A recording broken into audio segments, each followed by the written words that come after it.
Hola, muy buenos días a todos. Como cada sábado estamos en su programa Pregúntele a su médico a través de Redomina la Expresión, el 95.3 de FM y a través de redes sociales en Minamédica. Tenemos un programa bastante interesante, algo de lo más común que puede existir y de muy... y puedo tener la certeza de que todos lo han padecido en algún momento de su vida, a veces más frecuente, a veces menos frecuente, y a veces no le damos la importancia que deberíamos de darle. Vamos a hablar acerca de la cefalea y para eso está con nosotros la doctora Yajaira de la Cruz Castellanos. Ella es neuróloga. Bienvenida, doctora, buenos días. Hola, buenos días. Muchas gracias. Y por supuesto, nuestro anfitrión del programa, el doctor Sergio Arnulfo Ávila Toledo. Doctor, buenos días. Muy buenos días, gracias por estar con nosotros a través del núcleo de Radio Mina y en redes sociales a través de Minamérica.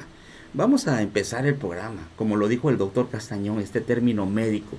Y qué mejor que la especialista en los problemas a nivel cerebral, como es la doctora Yajaira de la Cruz Castellanos, neuróloga. ¿Qué es en sí la cefalea? ¿Qué significa cefalea?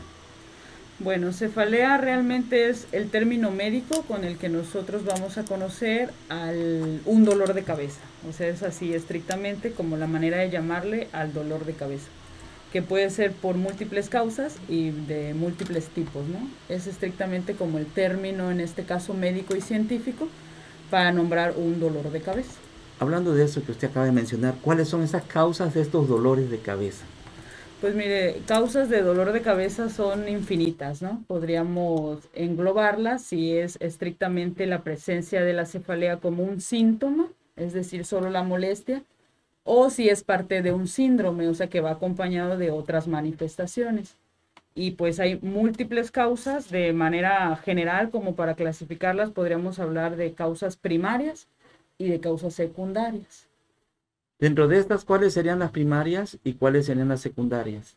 Mire, las primarias serían estos síndromes de dolores de cabeza que no tienen como tal una causa específica a nivel cerebral o que no hay una lesión a nivel cerebral que las produzca, sino que es básicamente cambios a nivel de la neuroquímica del cerebro que generan los dolores de cabeza.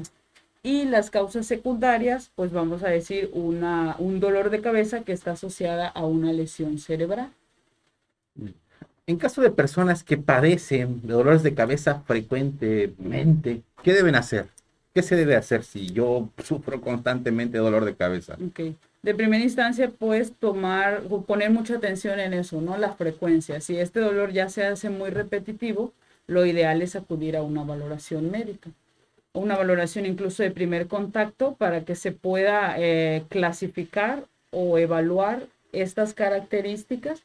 Y entonces ya con las características, pues el médico va a ir dándole como el significado a estas características. Y si en algún punto estas características son como de alarma o este dolor de cabeza tiene banderas rojas, que nosotros llamamos así como datos de alarma, ahí sí acudir a valoración con el especialista o incluso realizar algún estudio de imagen. ¿Cuáles son esos datos de alarma que nos pueden llevar a visitar al neurólogo? Por ejemplo, si ya la paciente se conoce que padece de por sí dolores de cabeza frecuentes y ya está clasificada como una migraña o una cefalea tipo tensional, y esta cefalea, o sea, el paciente se va acostumbrando a las características de su dolor y en un nuevo episodio o en un nuevo ataque de dolor cambian algunas características, eso generaría ir de inmediato a una valoración. O incluso si el dolor se asocia con un déficit neurológico o que genera alteración de su estado de alerta durante el episodio de dolor, eso tendría que de urgencia valorarse con un especialista o con un médico de urgencias y si es posible realizar un estudio de imagen para ver qué está pasando a nivel cerebral. ¿Hay algún estudio que se recomiende a estos pacientes con cefalea? Pues precisamente si tiene estas características alarmantes que nosotros podríamos englobar, hay que hacer estudios de imagen a nivel cerebral. De primera instancia una tomografía y de manera más específica una resonancia magnética. Pero siempre y cuando tengan algunos criterios como que nos hagan sospechar de que hay algo ahí alarmante. Si ¿Hay algo? son Perdón. estos síndromes primarios, pues el diagnóstico es clínico. El estudio de imagen no nos va a ayudar a confirmarlo, sino a descartar otras cosas que podrían ser más graves en este caso.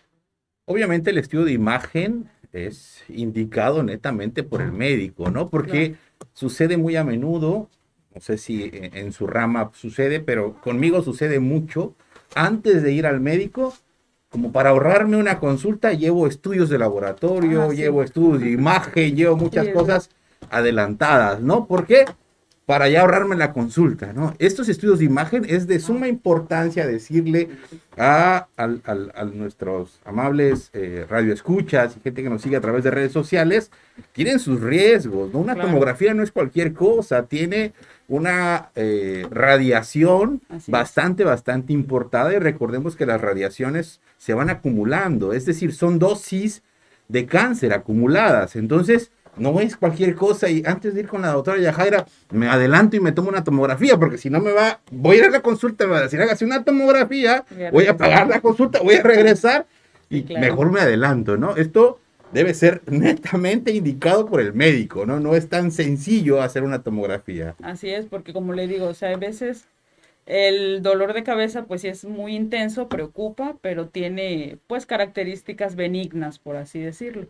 Entonces no es necesario con lo que nosotros interrogamos y con la exploración neurológica, pues no es necesario hacer el estudio de imagen. Y a veces, como usted dice, pues a mi vecino le pasaba lo mismo y le pidieron lo mismo y ya aquí está, doctora. Y a veces es la tomografía y luego si encuentras algunos datos y dices, oiga, sí, usted amerita una tomografía, pero a lo mejor no simple, sino contrastada.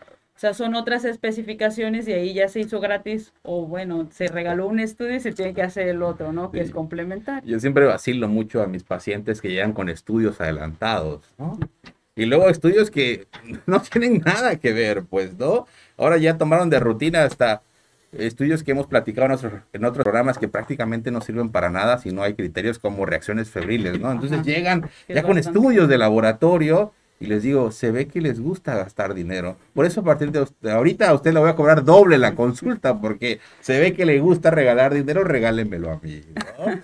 Ya está con nosotros el licenciado Marco Antonio León Hernández. Bienvenido, Marcos, buenos días. Buenos días. Hola, buenos días. Una disculpa por el horario, pero bueno, ya estamos aquí listos.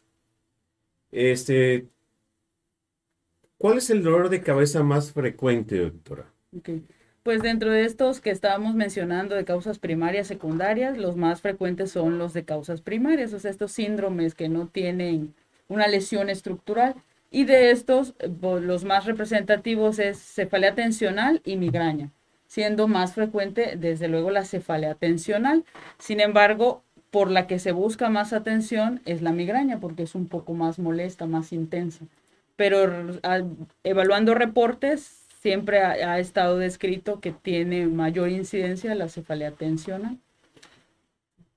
¿Podríamos definir la cefalea tensional? ¿Qué es la cefalea tensional? Bueno, la cefalea tensional es este síndrome que va a caracterizarse por una serie de características como tal que se evalúan nada más con interrogatorio. O sea, nosotros le vamos a preguntar al paciente la duración del dolor y para la cefalea tensional la duración puede ir desde 30 minutos hasta 7 días.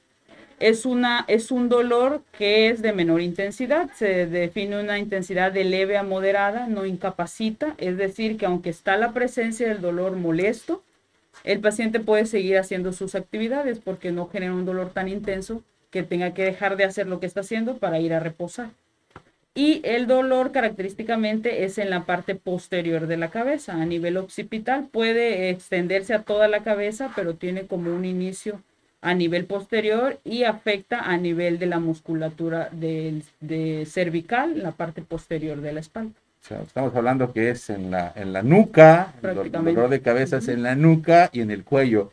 Es comúnmente la gente le refiere, me duele el cerebro, ¿no? Siempre Ajá, hacen es lo que ellos referencia llaman así, a la parte exactamente. posterior, a la parte de la nuca. Es que me duele mucho el cerebro, ¿no? El Exacto, cerebro. así es lo que ellos mencionan cuando llegan a la consulta, muy común. Entonces, una cefalea de 7 días no tendría que alarmarme si es una cefalea tolerable. A lo mejor estoy sometido a estrés, me Exacto. tocan exámenes, me pidieron, viene la supervisión en mi trabajo y tengo que entregar muchos Así es. papeles, o ya viene la quincena y hay que pagar los útiles escolares, la colegiatura y no me alcanza. Esa cefalea, cuando yo siento o tengo una preocupación, se consideraría normal hasta cierto punto. Y hay molestia a nivel como pesadez, ¿no? Muscular, porque tiene un compromiso bastante muscular, aparte de todos los mecanismos a nivel cerebral que producen dolor.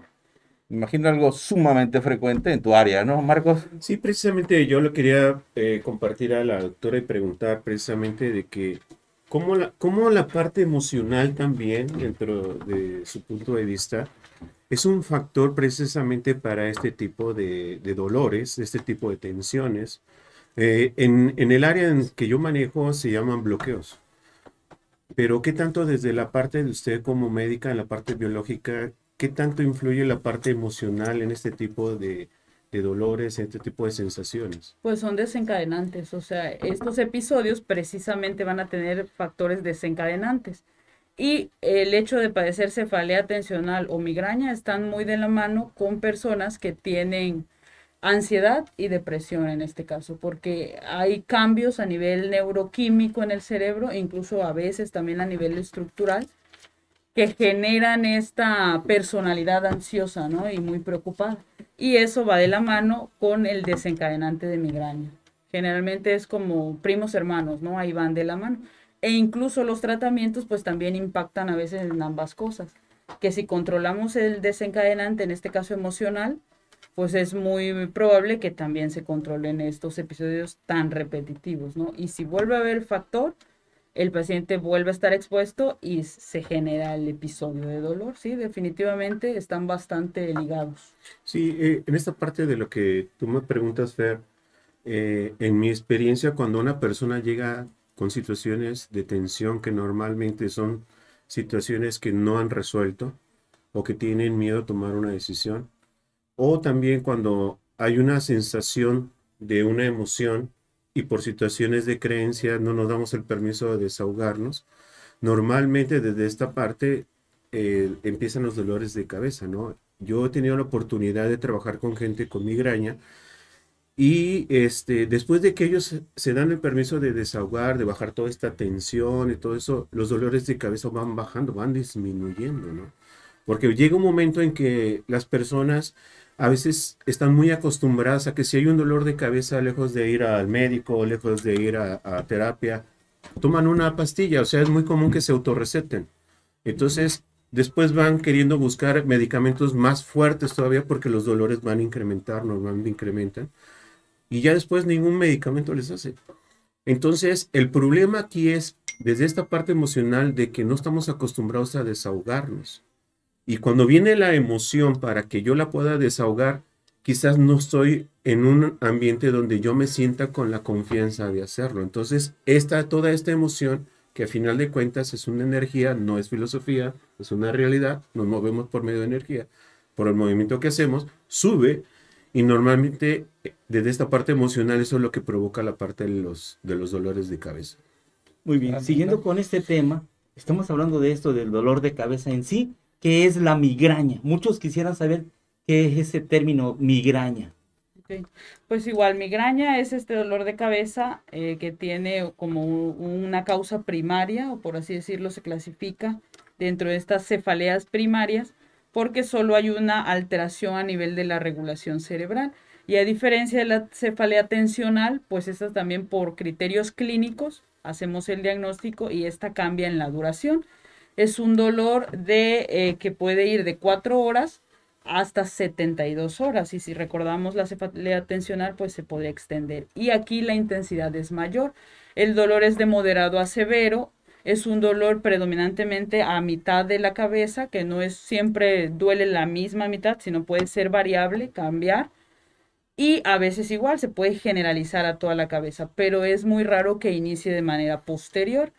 Y aquí se incapacita, o sea, el dolor es tan fuerte que el paciente tiene que dejar lo que esté haciendo por unos minutos y reposar. Tomar analgésico, reposar.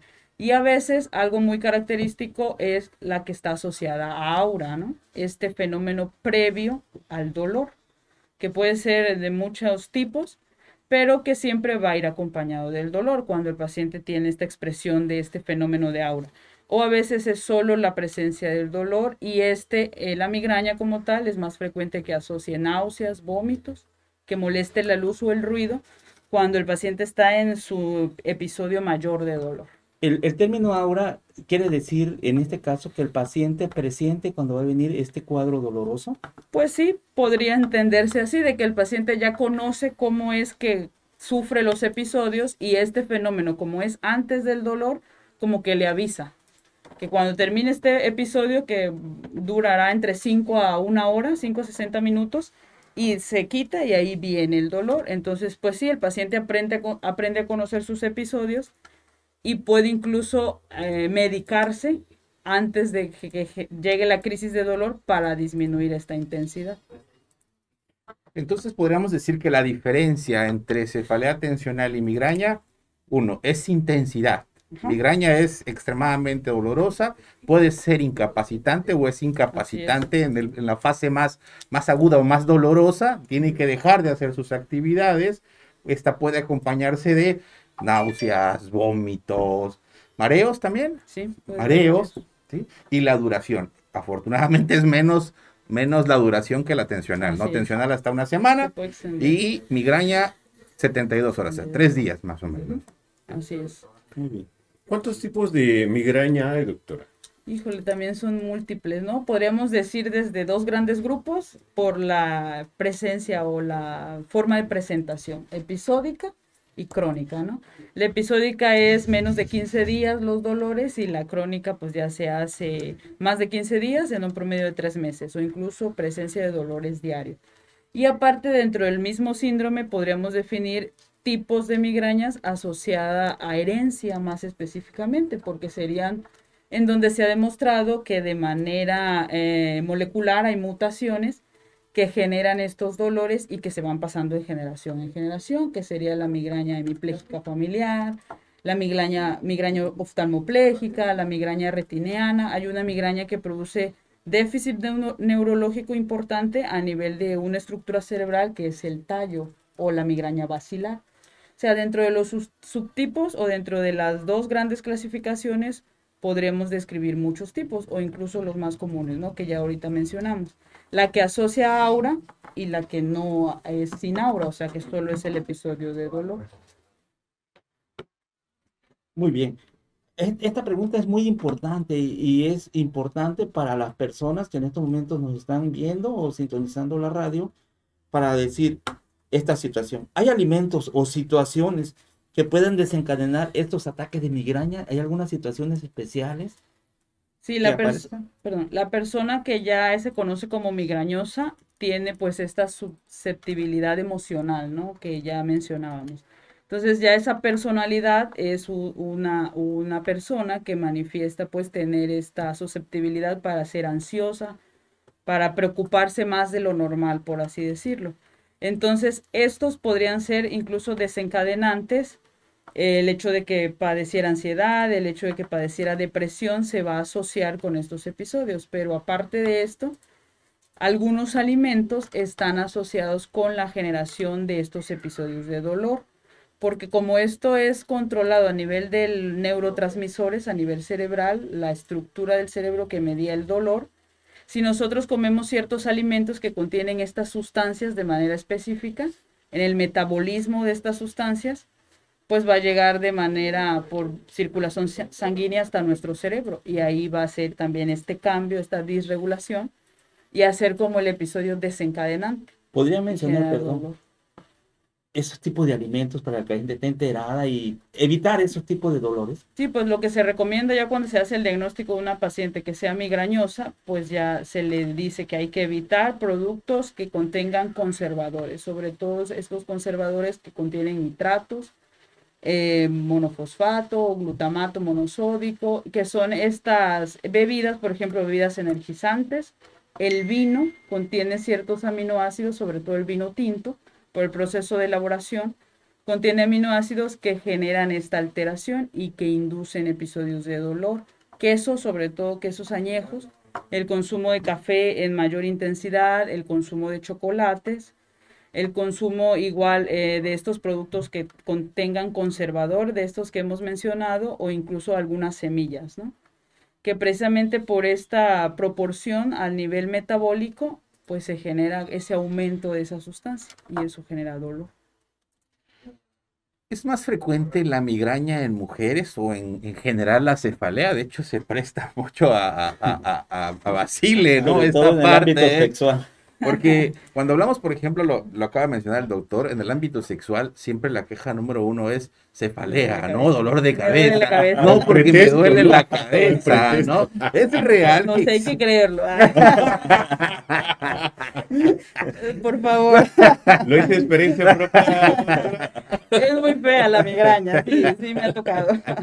es más frecuente la cefalea, la migraña en mujeres. Sí, Y desde sí, luego. ¿existe algún porcentaje que podamos nombrar?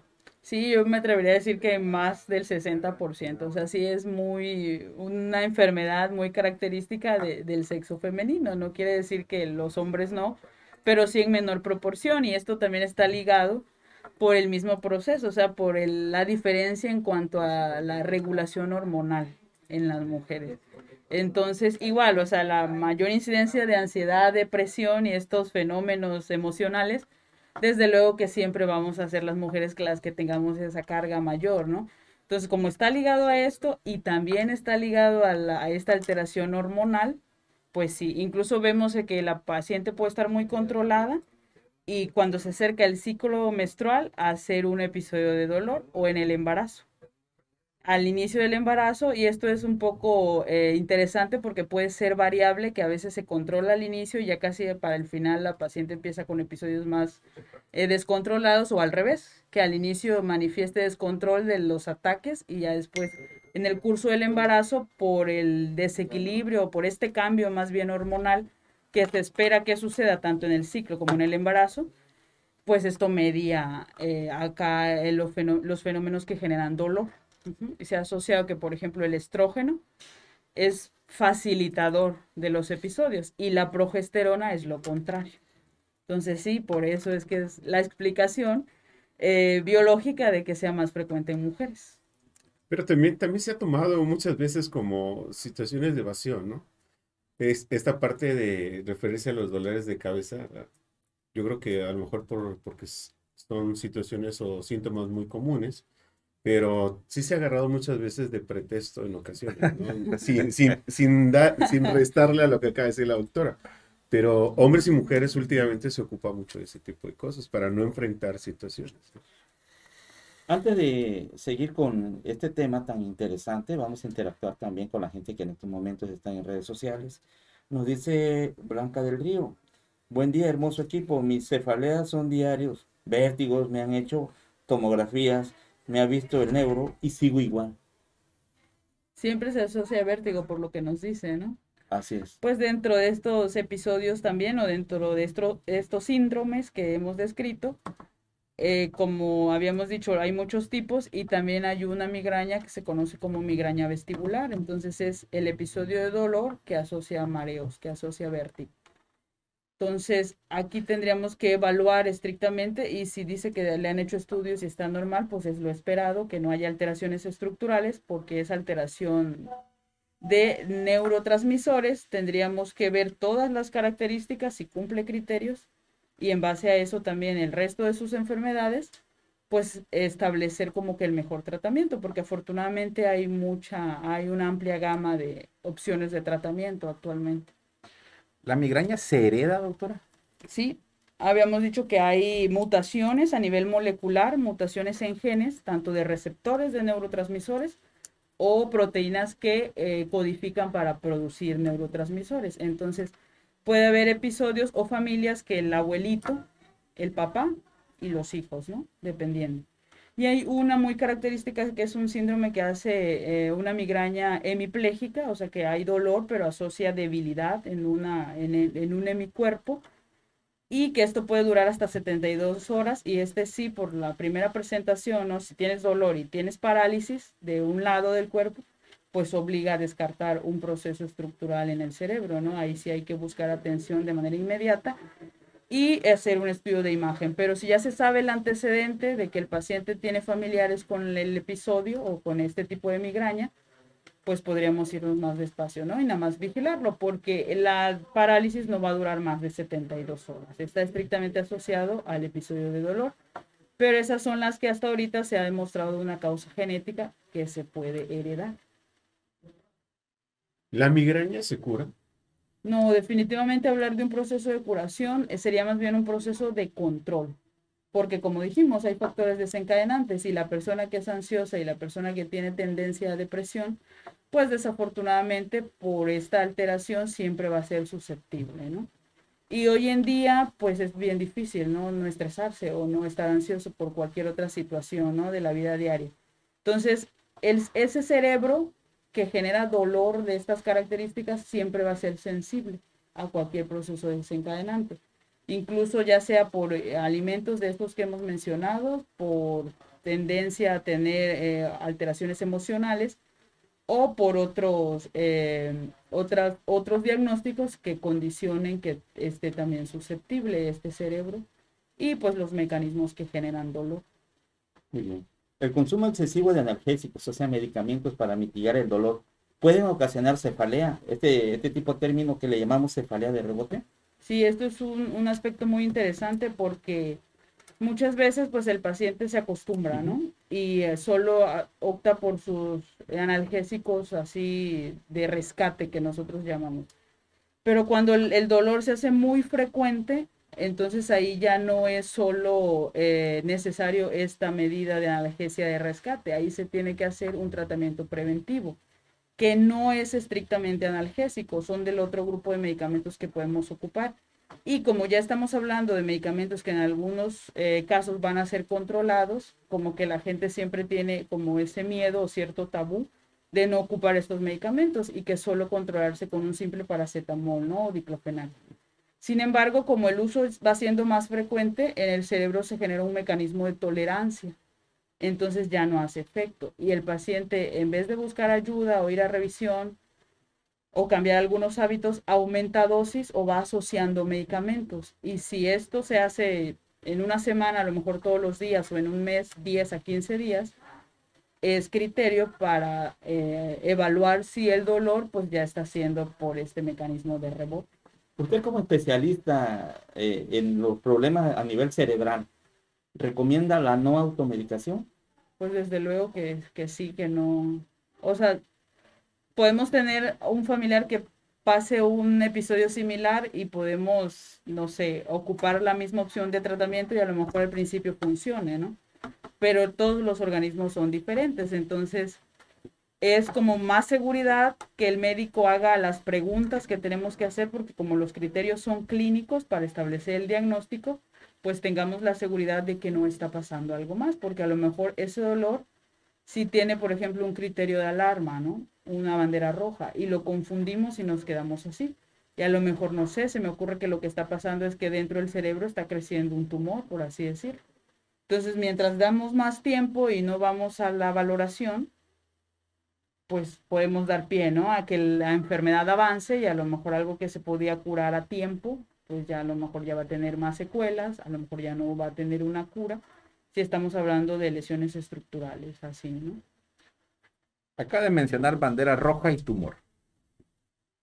Un dolor muy fuerte de cabeza, un dolor excesivo de cabeza, ¿puede ser sinónimo de un tumor? ¿O qué sintomatología esperaríamos en un paciente que está presentando un tumor en la cabeza? Ok, pues estrictamente como un tumor sería una lesión que produce a nivel estructural una compresión, o sea, por un crecimiento va haciendo que las estructuras alrededores se aprieten, por así decirlo, y el cerebro es una estructura que está contenida pues en nuestra cabeza, ¿no? Que eso ya el cráneo es algo rígido. Entonces, cuando el aumento de la presión dentro de la cabeza llega a ser tal que genera alteración, pues es ahí donde se hace como tal pues la evidencia, ¿no? De que algo está pasando. Sin embargo, un tumor de manera más característica, pues va a ir haciendo una alteración progresiva, no es una alteración aguda, ¿no? De que hoy me dolió la cabeza y ya el paciente perdió el estado de alerta, ¿no? Eso como bandera roja o como un criterio de alarma hablaría más de una lesión por una hemorragia a nivel cerebral, más que de un tumor. Pero, por ejemplo, si el dolor de cabeza es más frecuente cada día, no responde a las terapias o a los tratamientos con los que antes respondía, y el paciente empieza a tener alteraciones visuales, alteraciones muy localizadas que nosotros llamamos un deterioro neurológico focal, eso, y que va siendo progresivo sobre todo, eso sí podría ser señal de presencia de una lesión como un tumor. Porque obviamente no me dejará mentir que a lo mejor le llega frecuentemente esta parte al consultorio de que hoy dolió excesivamente la cabeza y entonces tengo la sospecha de que es un tumor, ¿no? Mucha gente va a la consulta espantada por esta circunstancia. Sí, no, pues en primera instancia se cree eso, ¿no? De que si duele la cabeza, no, pues es que tengo algo, ¿no? Y puede ser un tumor, ¿no? Como que también la personalidad hace, pues, preocuparnos, por así decirlo, de más por algunas cosas, ¿no? Sobre todo si es una persona que nunca en su vida ha padecido dolor o no de esa intensidad y tiene ese primer episodio, pues desde luego que ahí sí hay que buscar esta atención de manera inmediata. ¿Es normal que el dolor de cabeza interrumpa mi sueño? Es decir, yo estoy durmiendo y me levanto porque tengo dolor de cabeza. ¿Esto es normal? No, eso también serían estos criterios de alarma o las banderas rojas que nosotros mencionamos. El dolor que despierta al paciente o este dolor que siempre da por las noches, ¿no? Asociado al sueño. Esos son criterios que sí obligan a ir a realizar una evaluación estrictamente dirigida de manera neurológica y a hacer estudios de imagen en este caso, porque ahí sí nos obliga a descartar una lesión estructural. ¿Hay algún tipo de dolor de cabeza por el que debamos acudir al servicio de urgencias? Sí, pues sería este dolor de cabeza. Hablamos de una dolor que, por ejemplo, tiene un inicio repentino y alcanza su máxima intensidad en 1 minuto, por así decirlo. O sea, que el paciente diga es el peor dolor de cabeza que he tenido en mi vida o incluso el dolor más intenso comparado con los otros tipos de dolor que he tenido en mi vida. Y que ese dolor esté asociado, por ejemplo, a un esfuerzo físico o que genere que el paciente pierda la conciencia. Aunque después la recupere, pero si perdió la conciencia en el episodio de dolor, habla de una alteración a nivel estructural. Aunque después se recupera como que con un episodio de que el cerebro se autorregula, pero después vuelve a haber déficit neurológico o que de plano el paciente refiera que dolió la cabeza y que perdió el estado de conciencia o que asocia eventos de crisis convulsivas. Definitivamente esos episodios de dolor ameritan valoración de urgencia. Estaremos hablando de lo que comúnmente llama la gente embolias, ¿no? O sea, habría que sospechar inicialmente, ¿no? En episodios de este tipo, ¿no? ¿Existe alguna manera de prevenir las cefaleas, doctora? Pues realmente tendríamos que ir primero encaminados a la causa. O sea, si nosotros ya tenemos la causa del dolor, pues ahí sí podemos hacer como manejos preventivos después de haber controlado, ¿no? Y el resto, pues sería medidas generales, ¿no? Para tratar de mantener una salud cerebral, tanto cuidado de alimentación, cuidados de desencadenantes, por así decirlo, mantener adecuados hábitos de sueño, que también son importantes porque el hecho nada más de no dormir bien te puede generar dolor de cabeza y no ser ninguno de estos síndromes que hemos mencionado, sino simplemente una cefalea asociada a privación de sueño, ¿no? Por ejemplo, una resaca te puede dar dolor de cabeza. Pero ¿por qué me hace así? Acababa de entrar el doctor. Era necesario tocar ese tema. Sí, era necesario. Sí, o sea, es que se palean las causas. No, doctor, como que jamás. A lo mejor hubiera sido doctor, es real. Ya de plano el ingeniero ya mejor cerró la puerta. Ya no voy a salir. No voy a hacer que también a mí me toque. No. Es que la O sea, puerta dentro de las secundarias, o sea, de las que tienen una causa, pues una resaca es la causa directa de un dolor de cabeza, ¿no? Y a lo mejor igual es ahí donde... Pero me sigue viendo y sigue siendo así. Donde el individuo que sufre la resaca dice, no lo vuelvo a hacer, ¿no? Como usted cada 8 días. Porque para él va a ser el peor dolor de cabeza de su vida, ¿no? Por ahí había un comercial hace muchos años, ¿no? Que decía, tomaban a varios tipos en una resaca, ¿no? Ya sabes, el que está el clásico ahí botado, que no quiere el saber que tapado, y decía, ¿no? No lo vuelvo a hacer. Y todos decían, no lo vuelvo a hacer, no lo vuelvo a hacer. Y el comercial decía, porque sabemos que lo vas a volver a hacer. Producto voladito de tal, ¿no? ¿Dónde he escuchado esa palabra? En la sala de toco. También. No lo vuelvo a hacer. Bueno, sí, ahí los dólares sí son muy fuertes. Ahí me respetan, ¿no? O sea, Sí. puede decir que es el peor dolor de cabeza y llévame al doctor, ¿no? Y el familiar, no, ya sé por qué te duele. O sea, por eso le digo, esa sería como la causa, la más frecuente dentro de los que tienen una causa asociada, ¿no? Muy bien. ¿Hay alguna manera de fortalecer el cerebro? Pues todo serían medidas generales en cuanto a la salud. Desde luego que la adecuada alimentación, podemos hacer aportes vitamínicos, pero pues estos no tienen como un actuar mágico, ¿no? Todo está encaminado a tener una adecuada alimentación y a quitar los factores que son pues malos, ¿no? Nocivos, como sería el tabaco, el alcohol en exceso, desde luego. Pues esta alimentación rica en grasas, sobre todo saturadas, y el hecho de no hacer ejercicio o no hacer ninguna actividad como de gimnasia cerebral, ¿no? De algo que nos mantenga activos, o incluso nada más con realizar una actividad que a nosotros nos guste mucho, eso genera que en nuestro cerebro secrete estas sustancias, neurotransmisores, que son facilitadores de estas emociones positivas en este caso, que sería en lo que podríamos hacer una intervención, ¿no? Esa parte es muy importante, ¿no? Y qué bueno que lo comparte, doctora, al menos para mí, porque sí es importante compartirle o escucharlo, ¿no? De que todo lo que disfrutemos va a traer un beneficio y un bienestar de manera directa a nuestro cuerpo en todos los sentidos, ¿no? Sí, desde luego. Hay una pregunta que quiero hacer fuera de este contexto. Cuando un niño sufre un traumatismo o una caída fuerte en la cabeza, ¿es necesario llevarlo al neurólogo en el caso de estas caídas que queda inconsciente el niño, que hay de cierto de que queda un coágulo y que le puede afectar a largo plazo? ¿Qué estudios son los recomendados en esta situación para tranquilizar a la mamá? Claro, desde luego que sí es necesaria la evaluación, ¿no? Pero pues hay que establecer un plazo dentro de las primeras horas, ¿no? Después del traumatismo.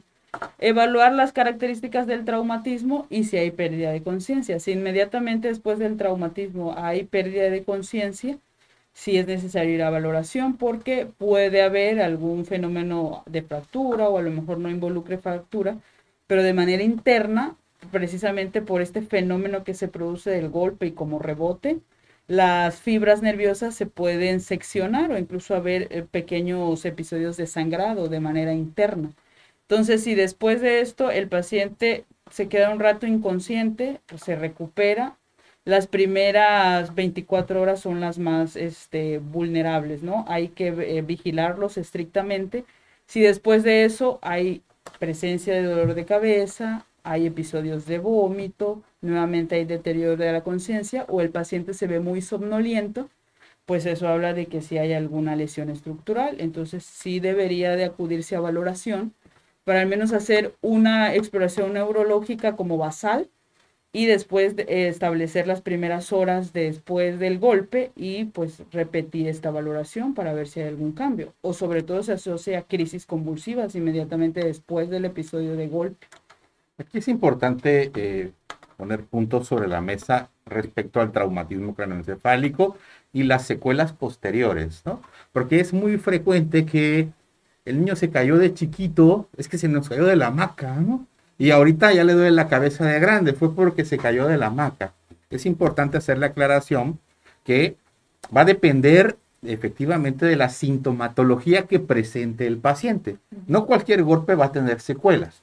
¿Qué golpes van a tener secuelas? Aquellos que hayan ocasionado un traumatismo importante y que el bebé, el paciente, el niño haya tenido cierta sintomatología, como lo acaba de mencionar la doctora. Pérdida del estado de alerta, se desmayó después del trancazo, ¿no? Movimientos anormales o posturas anormales, convulsionó, se quedó medio catatónico, medio raro el movimiento, ¿sí? Salida de líquido claro, sangre por nariz o por oído, ¿sí?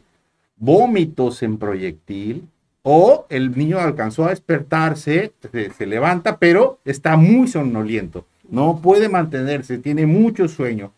Dolor de cabeza intenso, no lo deja descansar, duele mucho. Ese niño después de un ratito empieza a vomitar y vomita frecuentemente y lo hace en proyectil, como la película de Exorcista, fuerte, ¿no? Bueno, todo eso nos indicaría que el cerebro se inflamó, hay una lesión adentro y obviamente esa lesión tiene que atenderse inmediatamente, pero si el niño se cayó y se lloró, se paró y fue corriendo y anduvo como si nada, bueno, sí hay que prestarle atención, pero no hay que correr, no requieres llegar rápido porque regresamos a la parte que decíamos, ahorramos recursos, ¿no? Ya se cayó, rápido lo llevo a una radiografía. Una radiografía no nos sirve para nada, solo para ver si hay trazo de fractura, pero la realidad es que no nos sirve para nada, ¿no? Y ya llegan con la radiografía al otro día. Y el niño está brincando y todo normal. No va a pasar absolutamente nada. Y a este niño no le va a pasar nunca nada en la vida por ese golpecillo que sucedió. Y ojo, nada más para terminar. Dejen dormir a los niños, ¿no? Porque ese es el otro mito, ¿no? No lo duermas, no se puede dormir, porque si se duerme, oye, el niño cayó, y berreó, lloró, se estresó, se cansa y se queda dormido, y los mamás están, niño, párate. No, y es horrible, párate. Es horrible. Yo en algún momento me pasó, y es horrible de que estás ahí, ey, no te duermas, ¿no? No le va a dar dolor de cabeza porque no durmió. Pero caemos en lo mismo. Fíjese, doctora, que hace aproximadamente más de un año, poco más, yo creo que fue antes de la pandemia. Sucedió que en la escuela de mi hija, una niña empezó a jugar con los niños a la hora del recreo. Pero una vez, creo que un niño de ellos lo empuja a la niña, y la niña cae, y se pega fuerte, y desde ahí se para la niña, la sientan en un espacio, y de ahí mandan a traer primero a los maestros, creo que tienen un protocolo ellos de estar revisando, de estar en observación. Sí. Entonces, y de ahí mandan a traer a los papás, y la mamá decide llevársela. Pero la niña se fue, entre comillas, normal. Pero ya llegando a su casa, la niña se desmaya. Se desmaya y en ese momento la señora, afortunadamente, toma la decisión de llevarla al hospital y realmente traía un problema fuerte respecto al golpe. O sea, sí. ¿Cuáles serían los pasos? O sea, porque creo que en ese momento no vi yo como un protocolo que se llevara, ¿no? Pero ¿qué pasa cuando un niño cae y tiene alguna situación fuerte y de repente sigue jugando, pero de repente se va a su casa y de repente en la casa se desmaya? O sea, ¿qué hacer ahí?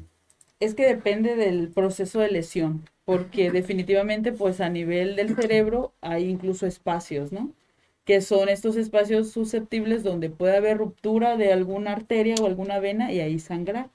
Entonces, en este caso, pues debió haber sido un hematoma, ¿no? Pero, pues obedece precisamente a ese fenómeno, que en lo que empieza a sangrar, en lo que va aumentando este sangrado, por eso da como unas horas de aparente estado de alerta normal, y como siguió aumentando el sangrado, pues hasta que hizo este fenómeno de aumento de la presión, pues es que hace el déficit neurológico. Y también con los niños es algo muy importante y pues muy interesante, porque dependiendo de la edad, a veces las estructuras o las fisuras no están cerradas. El huesito tiene más espacio a abrirse que si se cayera un adulto, ¿no? Que ya tiene, o sea, que si se aumenta o se inflama su cerebro, ya no va a haber más espacio hasta que llega a un determinado, porque el cerebro ya está completamente cerrado. Entonces, incluso hay niños que se caen y no se fracturan porque estos huesos pueden hacer esto, ¿no? Y da como una amortiguación del proceso del golpe, y entonces puede pasar eso. Por eso lo ideal es la vigilancia, un día completo incluso o un poquito más, y ante cualquier cambio, ¿no? Aunque sea a lo mejor lo más mínimo, de igual y lo hagan, lo lleven al doctor y con la misma la regresen, pero ante cualquier cambio que el papá note y se dan las medidas de alarma para acudir a valoración. Y se hizo una bronca muy fuerte, porque ya después de ahí los papás, obviamente con este miedo, con todas estas situaciones que se presentaron, le fueron bueno, señalaban a la dirección como la culpable de lo que había pasado. O sea, entiendo que es su miedo, su desesperación, porque dijeron que no obtuvo la atención adecuada para ese tipo de situaciones. Pero yo creo que en la escuela tendría Claro, que haber un médico, un desa- neurólogo, no sé, desafortunadamente, ¿no? como bien decías, aparentemente no tenía nada y estaba Ajá, bien. Probablemente un médico se hubiese dado cuenta que claro. no estaba bien, que había algo ahí, pero un Exacto. médico, Sí. ¿sí? Difícilmente una persona sin experiencia va a poder realizar una exploración física, Es que ¿sí? exacto, ajá, Ahí, tiene que ahí ver es, eso. ahí es complicado, habría que ver fondo de ojo, ver cómo están los Así es. reflejos, y eso no lo sabe hacer cualquier persona. Quizá la recomendación para las personas que nos están escuchando, que no tienen ninguna experiencia en la rama de medicina, sería cuestionar tiempo, espacio y persona. Eso sería algo muy sencillo de realizar, que sepa quién es, en dónde está, si es de día, si es de noche, cómo se llama el amiguito fulanito de tal, porque a veces pasa, se caen, se levantan y están aparentemente bien, pero le preguntas, ¿cómo se llama ella? "Ah, no sé. Ujú. Oye, pero si es tu compañero, no, no sé. O sea, y ese ya es un dato de alarma. Algo sencillo de saber. ¿Dónde estás? ¿Aquí estás? ¿En qué estás? No, pues estoy en la escuela. Ah, ok. ¿Es de día o es de noche? No, pues de día. ¿Sí? Si alguna respuesta es anómala, obviamente algo está pasando. No se ve. Sintomatología no aparenta tener, pero ya hay cierta confusión a nivel cerebral. No, y a veces a los niños les puedes preguntar, ¿te duele la cabeza? Y te dicen que no, porque no quieren ir al hospital. Así es, Claro. por el miedo a las Entonces, inyecciones principalmente. exactamente, los puedes ver muy normales, pero si haces algo de manera intencionada, como las preguntas que acaba de mencionar el doctor, pues ya quien está evaluando se va a dar cuenta que algo no anda bien del todo, ¿no? Aunque la persona se vea, pues, normal. Y ante eso, pues sí sería necesario la valoración de alguien que, pues, sepa estas intervenciones, ¿no? Pues nada más que decir. Doctora, ¿algo más para despedirnos? ¿Algo más que desea agregar? Bueno, antes de La eso, pregunta del millón. La pregunta del ¿dónde millón. la podemos localizar, doctora? En Minamédica, ahorita ya estamos saliendo para allá. ¿Qué días está ahí, doctora? Pues son sábados programados estrictamente. Este es el día de hoy y el próximo es el 15, si Dios quiere. ¿Cómo hay alguna manera de que el público sepa qué días va a estar? ¿En dónde puede Pues es saberlo? a través de la página de Facebook, de mi página de Facebook, ahí se van poniendo las fechas. ¿Cómo está, doctora? Está como neuróloga, doctora Yajaira de la Cruz Castellanos. Ok. ¿En Minamédica se puede sacar cita? Sí, Ok. es a través de los teléfonos de Minamédica, que es 922-108-3994. Y ya también ahí, pues ya las señoritas asistentes saben los días de consulta, más o menos son 2 fines de semana por mes. Y ya para que, pues, si es posible que se espere hasta ese día que toca la consulta, pues se agenda la cita. Perfecto. ¿Algo más que desea agregar ahora sí, doctora, para despedirnos? No, pues que está bien confiar en el vecino o en el familiar, pero siempre hay que acudir a valoración, ¿no? Ante la necesidad. Mejor es la revisión y ya el especialista dirá si amerita algún estudio o no, y pues ya de eso dependerá el tratamiento, pero pues sí es importante hacerle caso a estas banderas rojas que nuestro organismo nos da, ¿no? Y pues un placer volver a estar aquí con ustedes. Muchas gracias por la invitación. El placer es nuestro, doctora. Arcos. No, pues muchas gracias.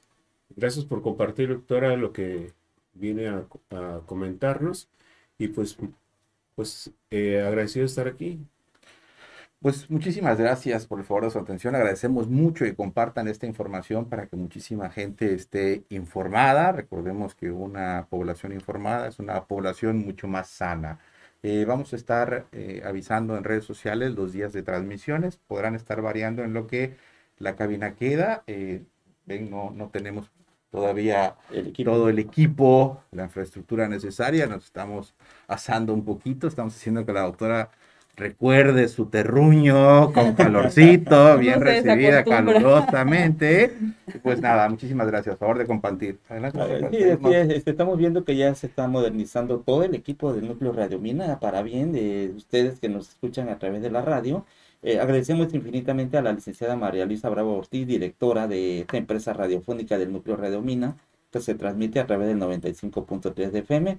Allá en cabina de controles agradecemos a nuestro compañero Lemuel Jonathan Paredes Ríos, cámaras y micrófonos de Minamédica, al ingeniero Ernesto Castañeda Martínez.